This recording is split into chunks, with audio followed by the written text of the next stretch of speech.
Good morning, dear students. Myself, Dr. Avnish Sharma, Associate Professor in Chemistry, MLB Government College, Bhilwara. ये जो lecture है, ये actually MSc का जो आपका थर्ड सेमेस्टर है, उसमें आपका जो पेपर नंबर 14 है, केमिस्ट्री ऑफ लाइफ, उसको डिवोटेड है। और जैसा कि आप देख पा रहे हैं स्क्रीन पे कि 50 मार्क्स का पेपर है, 3 आवर्स का है।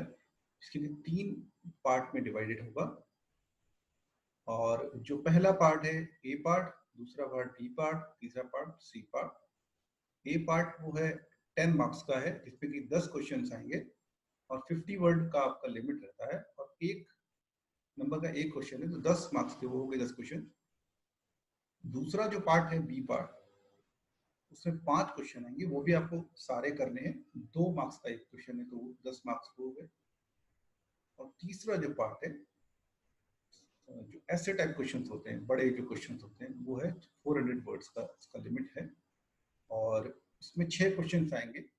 हर यूनिट से 1 क्वेश्चन करना आपको जरूरी है। 3 यूनिट्स आपके पेपर में, तो हर यूनिट से 1 हो गया, तो 3 क्वेश्चन इसमें से आपको करना है ना। इस तरह 10-10 क्वेश्चन, 10 नंबर का 1 क्वेश्चन है, तो 30 क्वेश्चन का वो पूरा हो गया। इस तरह का आपका कुछ पेपर सेटिंग हुई। देन जो हम आज शुरू करने जा रहे हैं यूनिट, वो है आपका यूनिट सेकंड है। इसमें केमिस्ट्री ऑफ लाइफ जो पेपर है उसके अंदर 14 नंबर पेपर में, उसमें जो यूनिट सेकंड का पहला जो पार्ट है ए पार्ट, दैट इज एंजाइम।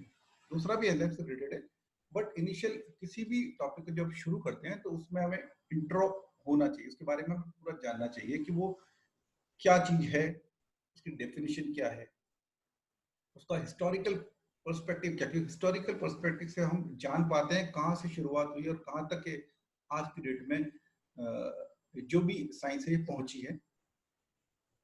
दूसरा जो आपका इसमें है केमिकल एंड बायोलॉजिकल कैटालिसिस, तो इसमें डिफरेंस जहां कंफ्यूजन होता है, इस डिफरेंस को आज हम क्लियर करेंगे। देन जो एंजाइम की प्रॉपर्टीज है, लाइक कैटालिटिक प्रॉपर्टी, एंजाइम की स्पेसिफिसिटी होती है, रेगुलेशन है। फिर इसका नॉमेनक्लेचर एंड क्लासिफिकेशन। नॉमेनक्लेचर और क्लासिफिकेशन बहुत ही जरूरी चीज है, क्योंकि जब वास्ट नंबर ऑफ एंजाइम एक के बाद एक ऑब्जर्व होते हैं, खोजे जाते हैं, तो फिर उनके लिए एक सिस्टमेटिक पैटर्न होना जरूरी है। तो वो हम पढ़ेंगे, वो भी काफी अच्छा टॉपिक है इसमें। Then extraction and purification of enzyme. उसके बाद में इसका जो सिद्धांत है, जो प्रिंसिपल है, that is Fischer lock and key, and एक है Koshland's induced fit hypothesis concept. Then identification of active site by the use of inhibitors, affinity, labeling, and enzyme modification by site director mutagenesis. इसके बाद enzyme kinetics है, जो कि बहुत ही important topic है examination purpose से, क्योंकि जो आपका नेट का एग्जाम होता है, मेरा ये पर्सनल मैंने देखा है कि ये जो Michaelis Menten kinetics and Michaelis constant है, ये है बहुत इजी, पढ़ने में बहुत आसान है।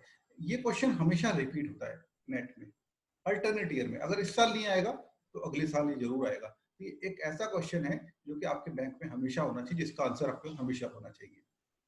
दूसरा Lineweaver Burk plots, and then reversible and irreversible inhibition. तो आज हम लोग शुरू करेंगे एंजाइम के बारे में। So if we study enzyme, enzyme को हम बायोकेमिकल कैटलिस्ट के नाम से जानते हैं। तो फ्रेंड्स, कंफ्यूजन यहाँ ये होता है कि what is the difference between enzyme and catalyst. हम अधिकतर ये कंफ्यूज करते हैं कि जो कैटलिस्ट है, सारे कैटलिस्ट एंजाइम होते हैं, पर ऐसा होता नहीं है। तो हम धीरे धीरे करके नीचे समझ में आएगा आपको कैटलिस्ट क्या है और एंजाइम क्या है। तो हम अगर यहाँ देखें,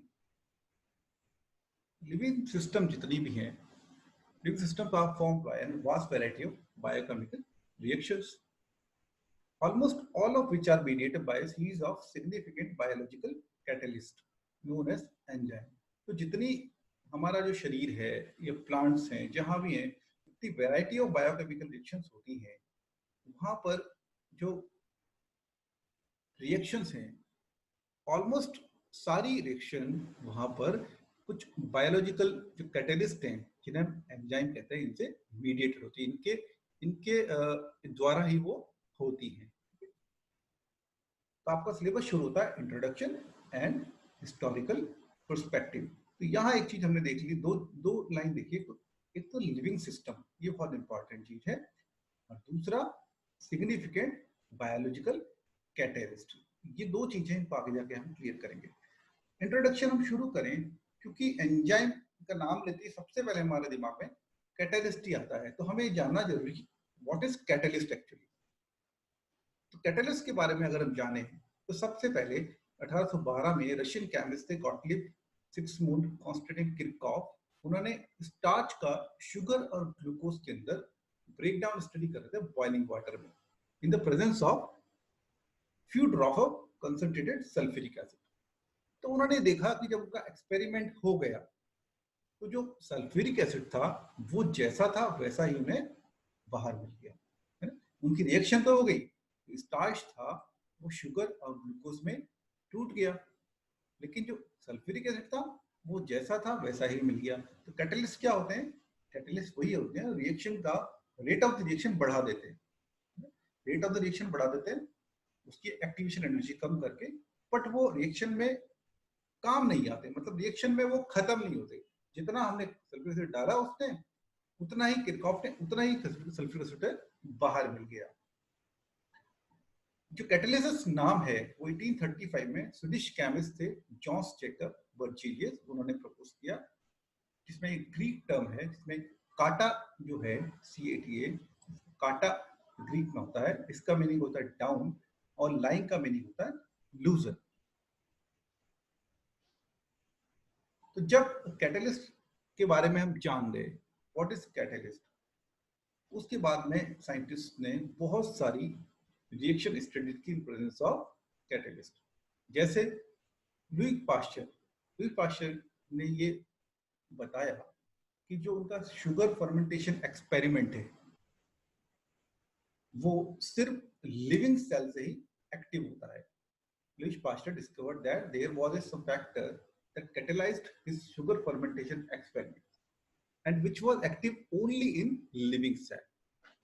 कोई फैक्टर है जो उसको कैटलाइज कर रहा है, कोई ना कोई ऐसा कोई चीज है जो शुगर फर्मेंटेशन को कैटलाइज, एक्सपेरिमेंट को कैटलाइज कर रही है, लेकिन वो सिर्फ और सिर्फ लिविंग सेल में ही एक्टिव होती है। तो यहां से शुरुआत हुई थोड़ा एंजाइम के बारे में जानने की। Enzyme is little bit different with the जो सिंपल हम कैटलिस्ट पढ़ते हैं उससे थोड़ा डिफरेंट होता है।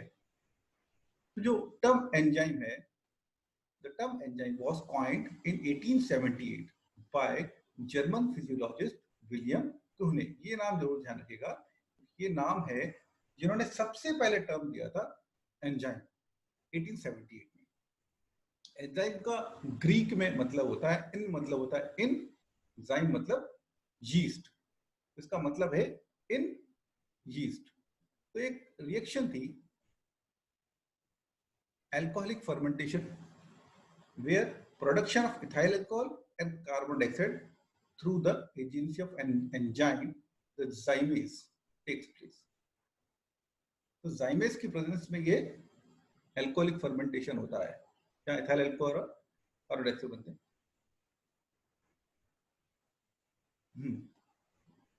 एंजाइम के बारे में एक ब्यूटीफुल प्रेजेंटेशन है। If one consider a living cell as a factory, अब तक मैं नीचे मैं बताऊंगा थोड़ा थोड़ा करके, अभी ये आपको समझ में आ जाना चाहिए। जो एंजाइम है वो लिविंग सेल से रिलेटेड है, ठीक है, वो लिविंग सेल में ही काम करते हैं।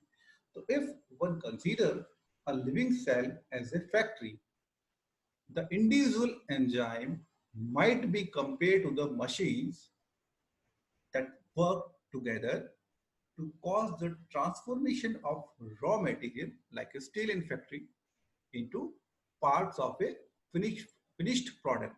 तो कोई ऑटोमोबाइल अगर फैक्ट्री सपोज हम करें, उसके डिफरेंट पार्ट्स हैं, तो हर पार्ट को बनाने के लिए एक रॉ मटेरियल होता है, ठीक है। ऐसे ही ये जो एंजाइम्स हैं, ये हर, जैसे किसी ऑटोमोबाइल फैक्ट्री में हर पार्ट को बनाने के लिए अलग मशीन होती है, वैसे ही हर रिएक्शन के लिए एक इंडिविजुअल एंजाइम होता है। इसका मतलब जो एंजाइम होते हैं बहुत ही चूजी होते हैं। हर हर रिएक्शन में हर एंजाइम काम नहीं आता है। ठीक है, पहली चीज ये यहाँ क्लियर हो रही है। दूसरी चीज ये कि एंजाइम होते हैं वो लिविंग सेल के अंदर होते हैं। Okay, if one consider a living cell as a factory, the individual enzymes might be compared to the machine that work together to cause the transformation of a raw material into parts of a finished product। ठीक है, तो बहुत सारे enzymes होते हैं, कोई कुछ बनाता है, कोई कुछ बनाता है, कुछ बनाता है, अल्टीमेटली वे फिनिश्ड प्रोडक्ट बना देते हैं। इसी तरह के काम करते हैं। तो एंजाइम की स्टडी होती है, उसको हम कहते हैं enzymology. So enzymology, what is enzymology? This is the study of enzyme. So initially, the inability to reproduce most biochemical reactions in the laboratory. कि हम कोई भी बायोकेमिकल रिएक्शन को हम लेबोरेटरी में रिप्रोड्यूस नहीं कर पा रहे थे उस समय पे। तो वहां पर लुई पाश्चर और उसके से और साइंटिस्ट ने, उनके समकालीन ने ये अज्यूम किया कि जो लिविंग सिस्टम्स होते हैं उनमें कुछ वाइटल फोर्सेस होते हैं। ओके, यही कहना चाह रहे हैं। Let Louis Pasteur and other to assume that living systems were capable with a vital forces, कि कुछ वाइटल फोर्सेस होते हैं कि वो लिविंग सिस्टम में तो वो रिएक्शन कर पा रहा है एंजाइम, बट वही रिएक्शंस हम बाहर रिप्रोड्यूस नहीं कर पा रहे, बाहर रिक्रिएट नहीं कर पा रहे। बट उसके बाद में कुछ इन्वेस्टिगेटर्स आए जैसे जस्टिस वॉन लिविंग। उन्होंने कहा कि जो biological processes were caused by the action of chemical substances that were then known as ferments। उन्होंने कहा कि कोई वाइटल फोर्सेस नहीं है उस लिविंग सिस्टम में, वो कुछ केमिकल सब्सटेंसेस हैं जो वहां पर काम कर रहे हैं और उनको नाम दिया गया फर्मेंट्स। तो एंजाइम और फर्मेंट्स, मतलब फर्मेंट्स सबसे पहले आया, उसके बाद में 1878 में, जैसे मैंने ऊपर बताया आपको, कि जो कुहन थे, उन्होंने, जर्मन फिजियोलॉजिस्ट, उन्होंने सबसे पहले नाम दिया इसको एंजाइम। तो एंजाइम एंजाइम नाम तब आया जबकि ये कहा गया कि जो यीस्ट है उसमें कुछ वाइटल फोर्सेस होते हैं, जबकि ऐसा नहीं था।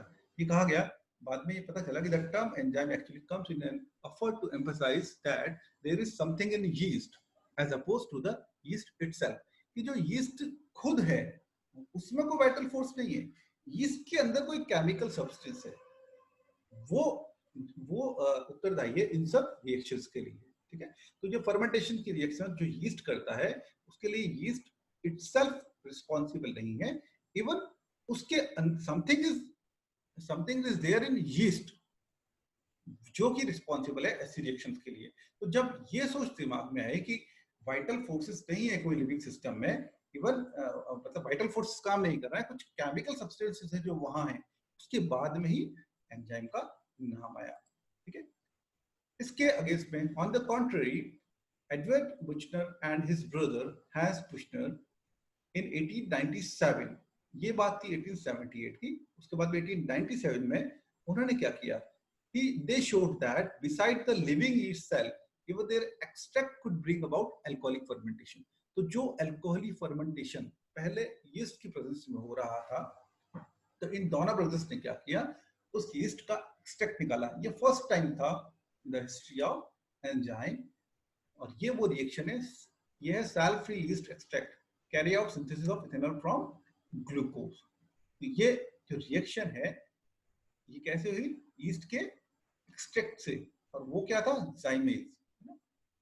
और बहुत ही इंटरेस्टिंग इनकी कहानी है जेम्स फ्रीसेमर की, कि इन्होंने अपनी ही lost his arm at the age of 17 year, और सबने कहा कि आप किसी भी प्रोफेशन के लायक अब नहीं है, पर यही वो पर्सन थे जिन्होंने ही सबसे पहले आइसोलेट किया और प्यूरिफाइड किया, किसको, यूरिएस को, इन क्रिस्टलाइन फॉर्म। यहाँ देख लेते हैं क्या लिखा है, he lost his arm at the age of 17 years and everyone says that you are not fit for the profession, but he was the first person who isolated and purified an enzyme, the urease, in crystalline form, very first time in the laboratory.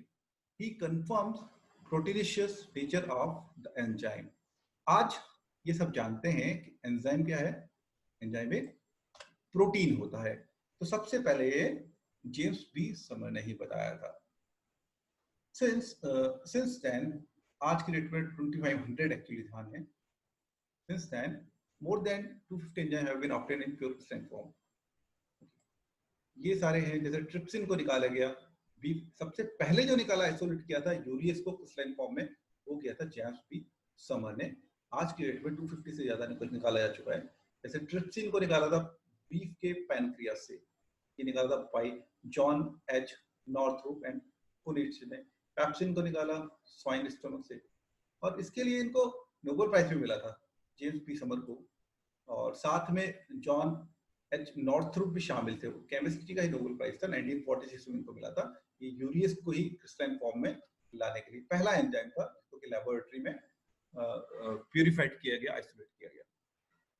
Okay, तो ये हम थोड़ा सा history के बारे में अभी तक बात कर रहे थे कि क्या कैटलिस्ट होता है और क्या एंजाइम होता है, दोनों में फर्क क्या है। तो एंजाइम में हमने एक बात देखी, कैटलिस्ट तो हम जानते हैं प्लेटिनम भी कैटलिस्ट है,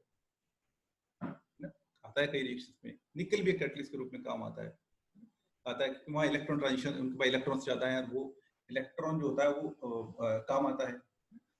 यहाँ पर हम देख रहे हैं कि जो कैटलिस्ट है वो तो मेटल भी है ना, पर जो एंजाइम है उसके लिए पहली चीज ये बताई उन्होंने कि प्रोटीन है वो, है ना। दूसरी चीज ये बताई कि वो लिविंग सिस्टम से रिलेटेड है। तो ये दो चीजें हैं जो डिफर करती हैं। तो अगर हम यहाँ ये हेडिंग देखें, जो आपका टॉपिक है सिलेबस का दूसरा, हिस्टोरिकल हमने देख लिया, पर दूसरा जो टॉपिक है केमिकल एंड बायोलॉजिकल कैटालिसिस, तो अपने आप में बहुत कुछ कह रहा है। ये क्या कह रहा है, एक है केमिकल कैटालिस्ट और एक है बायोलॉजिकल कैटालिस्ट। तो केमिकल कैटालिस्ट तो जो हम पढ़ते हैं, है ना, पोस्ट केमिकल रिएक्शन, जो केमिकल कैटालिस्ट है वो लिविंग में नहीं होते हैं, उनमें मेटल्स भी हो सकते हैं, बट बायोलॉजिकल जो कैटालिस्ट है वो प्रोटीन है। जो डिफरेंस है वो नीचे हम और देखेंगे। So most chemical reactions grow pretty slowly at room temperature. ये हम जानते हैं कि अधिकतर रिएक्शन बहुत ही स्लो होती हैं। ये एक तरफ से अच्छी न्यूज है। अगर ये अच्छी न्यूज नहीं होती तो क्या होता कि हमारे अगर फास्ट होती तो environment would be exploding at regular interval, क्योंकि रिएक्शन का बहुत फास्ट होना भी अच्छा नहीं है। पर एक तरह से बुरी खबर है, क्योंकि कभी कभी हमें चाहिए कुछ रिएक्शंस की बहुत फास्ट हो, जैसे कि इंडस्ट्रियल प्रोसेस में, ताकि हमारा मैन पावर बच सके, ताकि हमारा समय बच सके, हमें ज्यादा से ज्यादा प्रोटेक्शन मिल सके। तो एक ही चीज, एक तरफ गुड है एक तरफ बैड है, तो अगर हम इसको गवर्न कर पाए किस चीज से, इस गुड को हम बैड में बदल पाए। नेचुरली तो क्या है, गुड न्यूज है, क्योंकि वो most of the time slow होती है ना। लेकिन इसको अगर इस बैड न्यूज को अगर गुड में चेंज कर पाए, उसके लिए हमें चाहिए catalyst. Okay, in order to speed them up, catalyst are used. Industrial process में बेसिकली कैटलिस्ट यूज आते हैं।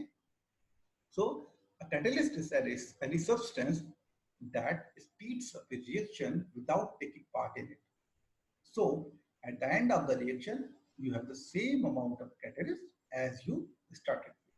तो जितना हमने डाला था उतना ही हमको मिल जाएगा। टॉपिक क्या कवर कर रहे हैं अभी हम, chemical and biological catalysis. Okay, तो catalyst can be divided broadly into two categories.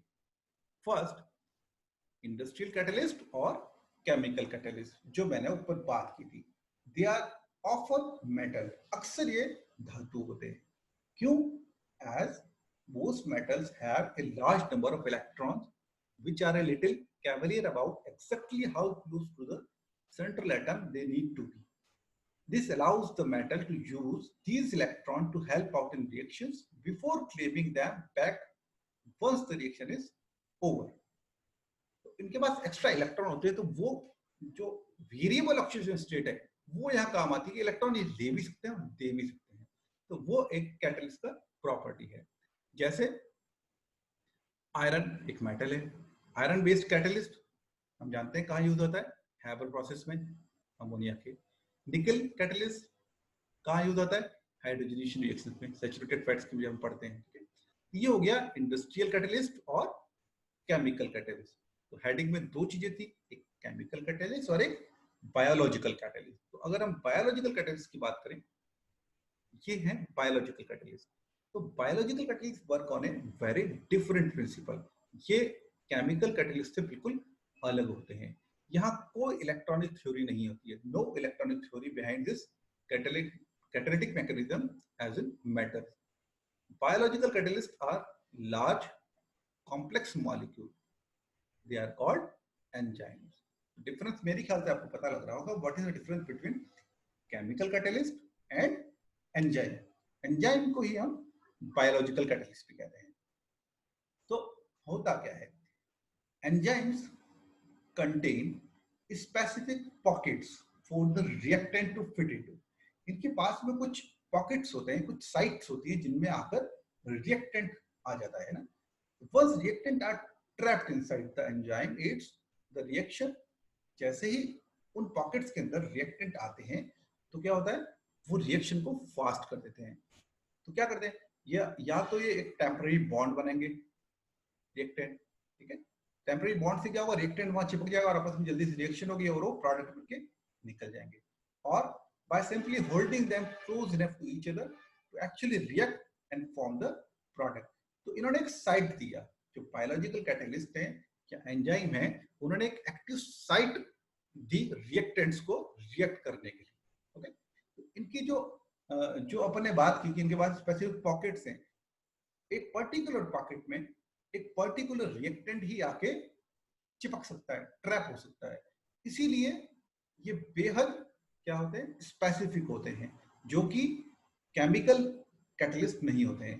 Chemical catalyst में एक ही केमिकल कैटलिस्ट कई रिएक्शंस को कैटलाइज कर सकता है, बट बायोलॉजिकल कैटलिस्ट में ऐसा नहीं होता है.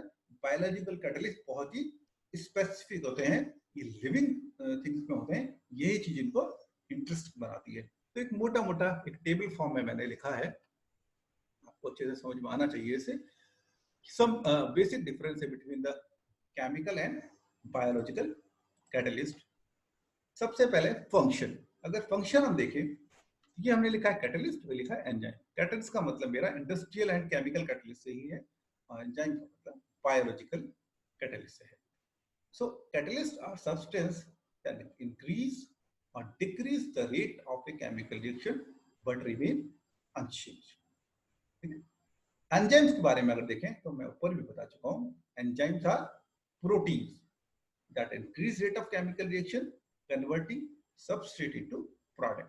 ठीक है, यहाँ इंपॉर्टेंट लाइन जुड़ गई कि एंजाइम प्रोटीन होते हैं, जबकि कैटलिस्ट के साथ ऐसा नहीं. मॉलिक्यूलर वेट की बात करें तो जो कैटलिस्ट है वो केमिकल कैटलिस्ट, वो लो मॉलिक्यूलर वेट कंपाउंड्स हैं, जबकि हम जानते हैं ये प्रोटीन है. These are high molecular weight globular proteins. Okay, types की बात करें तो जो केमिकल कैटलिस्ट है वो या तो पॉजिटिव होते हैं जो कि रिएक्शन को एनहांस करते हैं, या नेगेटिव होते हैं जो इन रिएक्शन को रिटार्ड करते हैं. और यहाँ पर एंजाइम ये भी दो तरह के हैं, activation enzymes and inhibitory enzymes. Nature की बात करें तो catalyst are simple inorganic molecules, जबकि enzymes they are complex protein.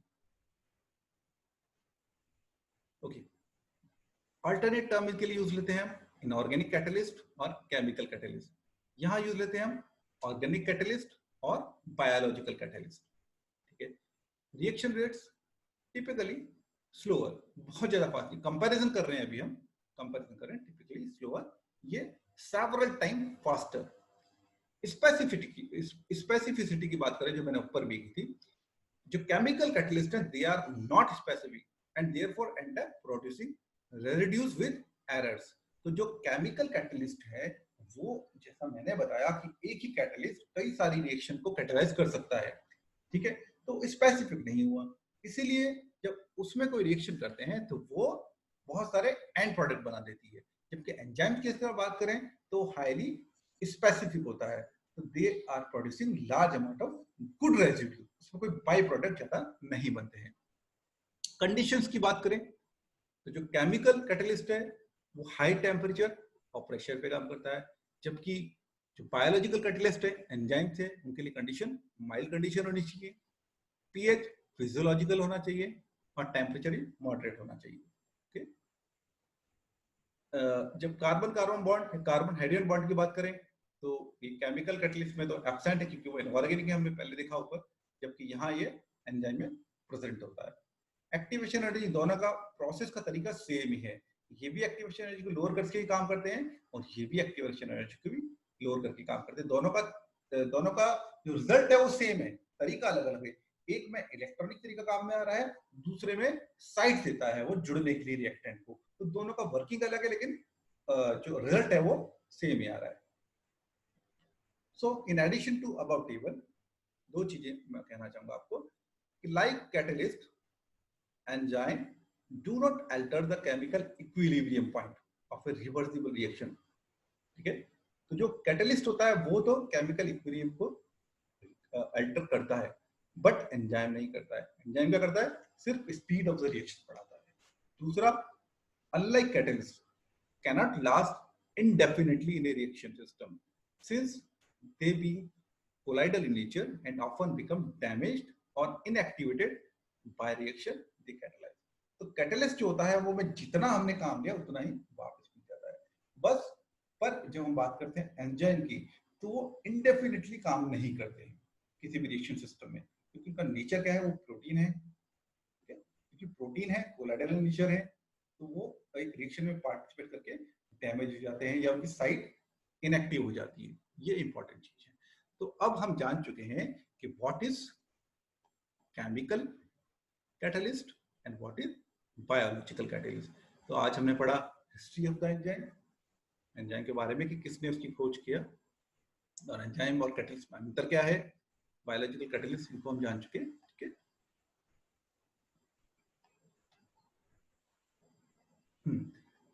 सो हम जनरल प्रॉपर्टी के बारे में अगर बात करें किसी भी एंजाइम, क्योंकि हम जान चुके केमिकल और बायोलॉजिकल में अंतर, तो अब सिर्फ हम एंजाइम पे ही अपना फोकस करेंगे।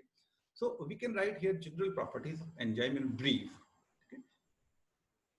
सबसे पहले हायर रिएक्शन रेट, वैसे हम ऊपर ही पढ़ चुके हैं, मैं थोड़ा सा और स्पेसिफिक बता रहा हूं ताकि ये आपके दिमाग में बिल्कुल क्लियर होना चाहिए कि what is chemical catalyst and what is biological catalyst और एंजाइम, क्योंकि आपके कोर्स में एंजाइम है।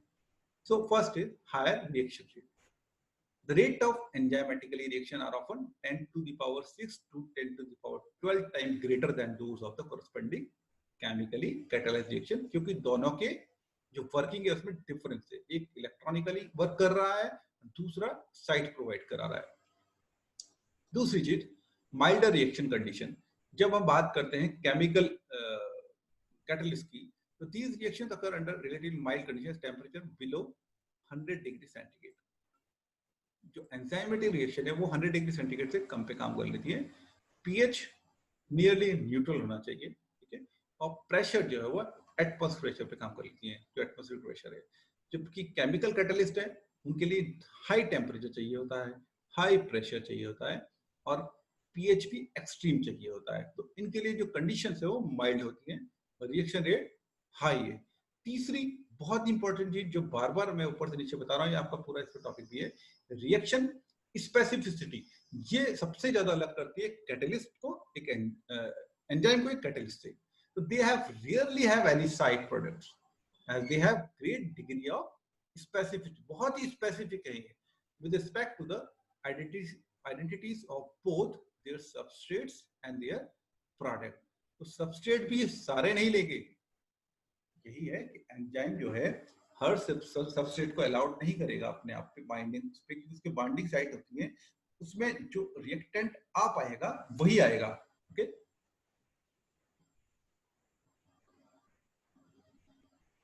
Just a minute.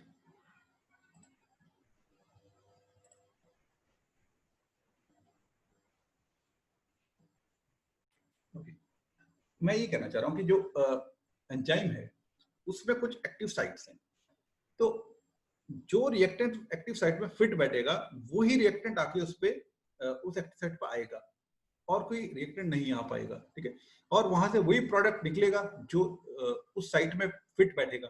इसलिए बहुत ही स्पेसिफिक है, जबकि जो केमिकल कैटलिस्ट हैं वो इतने स्पेसिफिक नहीं होते, इसलिए उनमें बाई प्रोडक्ट मिलते हैं।